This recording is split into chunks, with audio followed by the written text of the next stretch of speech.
Welcome to Team Tiggio Court TV, where we upload videos every single day. So make sure you subscribe to our channel, like our videos, and share our videos. All right, good afternoon. We're on the record in the 53rd Circuit Court for the County of Sheboygan. We are providing public access both in the courtroom and also online. And we're calling first, it will be Logan Doyle, file 25-7091FH. Counsel, you want to state your appearances, please? Anthony Julia on behalf of people. And Alfred Filippa on behalf of Mr. Doyle. All right, and I've been handed a plea agreement and advice of rights form, and we are here for an arraignment. So just for purposes of arraignment, is a forensic center referral requested? No, Your Honor. And do you or your client wish to have the allegations and the information read? We would waive formal reading, Your Honor. Okay. And I have a plea agreement here for defendant to plead guilty to counts 3 and 5, the remaining counts to be dismissed, restitution to be determined at sentencing, and a sentence agreement for a county cap and a concurrent sentence with an Emmett County case. Is that how you want to proceed today, Mr. Doyle? Yes, Your Honor. Would you please stand and as best you can raise your right hand for me? You swear to tell the truth, the whole truth, and nothing but the truth, so help you God? Yes, Your Honor. Okay, go ahead and have a seat. Mr. Doyle, a guilty plea hearing is an important event. It includes the waiver of constitutional rights that you have, so please listen carefully. If you have a question, ask me. I'm happy to answer it. If you need to talk to Mr. Filippa, you just let us know. We're happy to let you do that. Do you understand that? Yes, Your Honor. Now, I have to advise you the maximum penalty that you could face for charge 3. It is attempted larceny of $20,000 or more. That is a felony punishable by a maximum of 5 years in prison. Count 5 is a charge of attempted unlawful driving away of a motor vehicle. That is a felony punishable. Can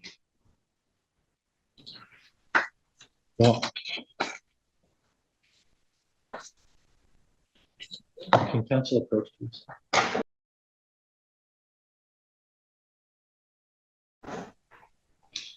All right, back on. I was misreading what the count is. So count 3, the attempt larceny that I outlined for you, Mr. Doyle. And count 5 is unlawful driving away a motor vehicle. That is a felony punishable by up to 5 years in prison, and the Secretary of State will suspend your driver's license. Do you understand the maximum penalty that you could face? Yes, sir, I think, Your Honor. All right. Are you on probation or parole anywhere? Yes, sir, I know. Were you on bond for any other case at the time of this incident? Yes, Your Honor, I was on bond in the county. In Emmett County? Okay. And so that explains the sentence agreement for concurrent sentence. Okay. So you understand legally the maximum penalty you could face would be the 5 years, as I mentioned, on top of whatever Emmett would give you. Do you understand that? Okay. Did you read and understand the rights listed on the advice of rights form? Yes, sir. Do you have any questions for me or your lawyer about any of those rights? Do you understand if you plead guilty, you give up those rights? Yes, sir. And is that what you'd like to do today? Yes, Your Honor. If I accept your plea, you give up any claim that it was caused by any threats or by any promises beyond the plea agreement. Do you understand that? Yes, Your Honor. Also, when you plead guilty, you lose the right to appeal. If you wanted to appeal, you'd have to seek permission to appeal. You would do so by filing an application. The types of issues that you could raise on an appeal after you plead guilty are very limited, much more limited than if you were convicted after a trial. Do you understand that? Yes.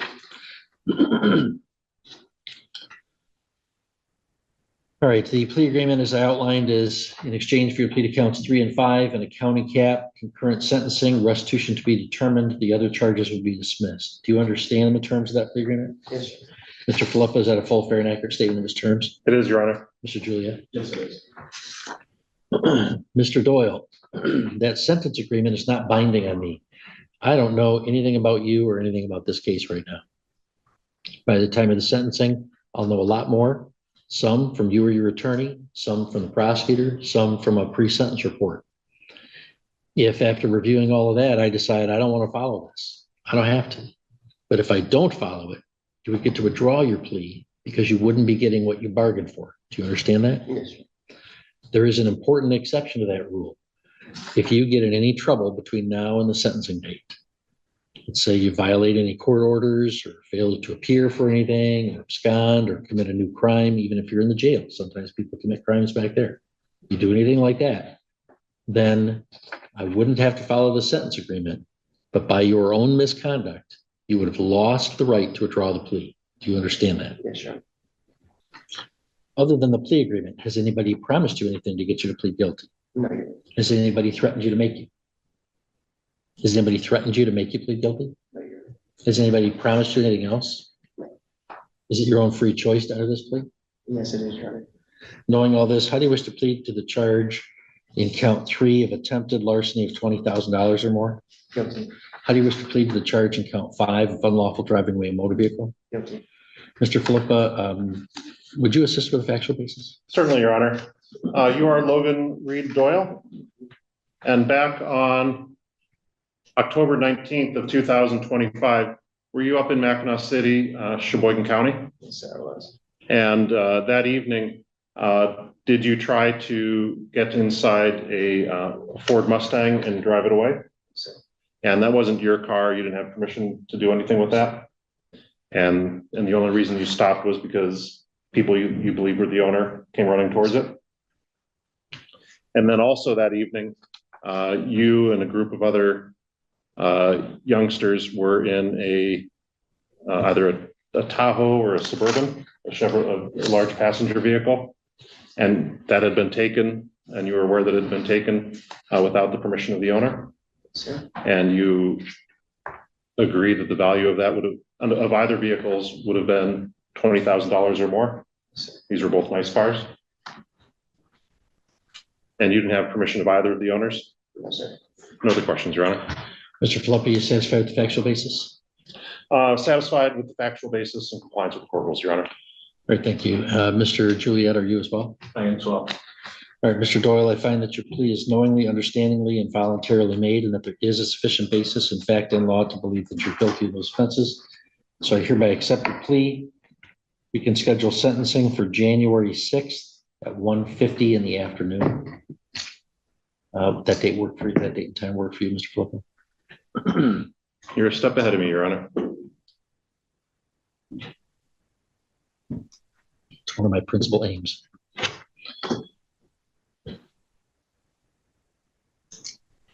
Would we be able to do, say, 2 o'clock instead? Oh, absolutely. Okay.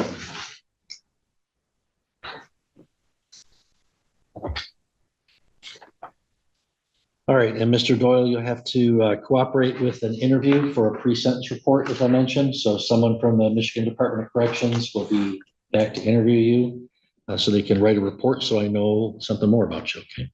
Anything further, Mr. Philippa? Your Honor, this may be novel. Mr. Doyle is obviously incarcerated. He does not have his GED. I'm wondering if that could be a term of his bond, that it could be amended, that he'd be permitted to participate in those programs. You know, I don't know whether the jail allows for pretrial detainees to participate in that. I think they might. They wouldn't need to. We wouldn't need a court order for that. If the jail would allow him to do it, he could do it. He wouldn't get credit against any sentence until he's sentenced, right? So then the only thing that I have to approve is whether they get credit against a sentence. Okay. So you may want to reach out to the jail administrator and see whether that's something they can do pre-trial. And if it is, do they need an order from me to do so? And if they do, I would certainly sign such an order. Okay.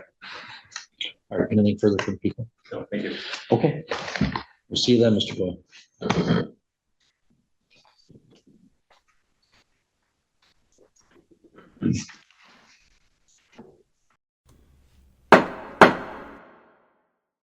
All right, well, have a good day, Mr. Flippa. Thank you, Your Honor.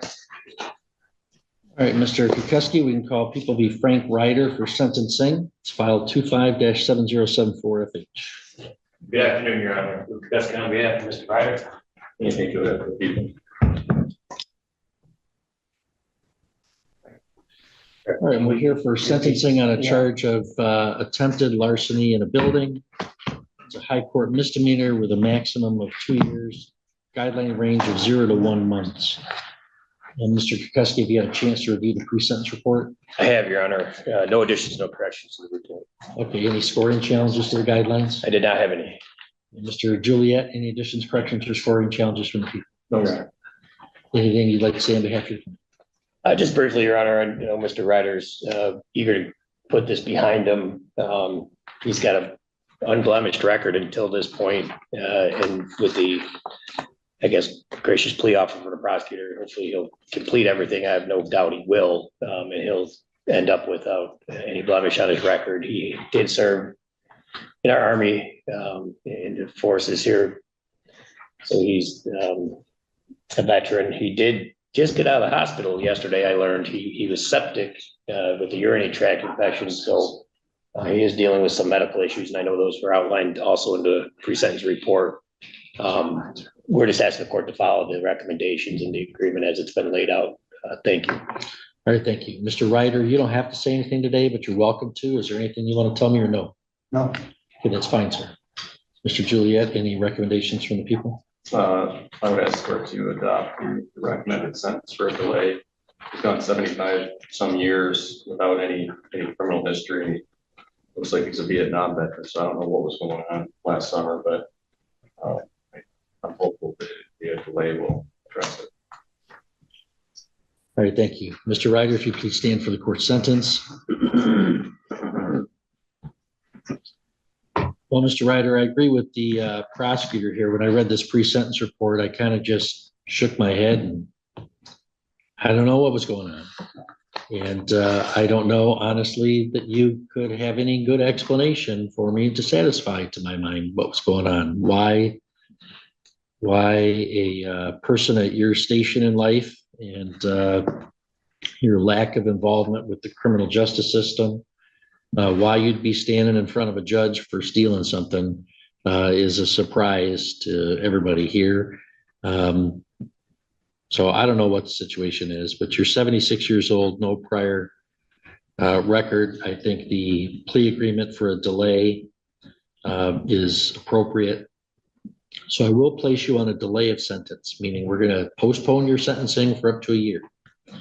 During that time, you'll be subject to a probationary order. So you have to comply with the terms and conditions listed on pages 2 and 3 in the pre-sentence report. Those include the payment of $300 restitution, $130 crime victims assessment, court costs of $350, state cost of $68, comply with DNA testing and pay a $60 fee, and a monthly supervision fee to the Department of Corrections. And if you successfully complete the probationary term and don't get in any trouble this year, then, and you can't have any contact with this business or any of its owners. Right. Okay? If you don't violate any of these terms, we'll come back in a year and if you've successfully completed it, the prosecutor will be dismissing the case. Right. If you violate any of these terms and we find out that, gee, for some reason, Mr. Ryder has decided in his mid-70s he's going to start a crime spree, well, then it's an entirely different story. We'll come back and sentence you on this high court misdemeanor, and it'll go very differently. So I certainly hope whatever was going on was just a bad day, and you can just count it as a blip in an otherwise honorable record. Okay. All right. Because we are delaying your sentence, technically there's no appeal rights at this time, and you're not eligible for any early discharge. We'll get it scheduled for a sentencing on the back end of the delay. Do you want him to stick around or just make an appointment to get started? And make an appointment. Okay. So Mr. Ryder, stop down to the probation office window. Mr. Kukuski can show you where that is. And you can schedule an appointment so that you can get started on your probation with an agent. Okay. Very good. All right. Good luck to you. Thank you, Your Honor. Thank you. All right, so off the record.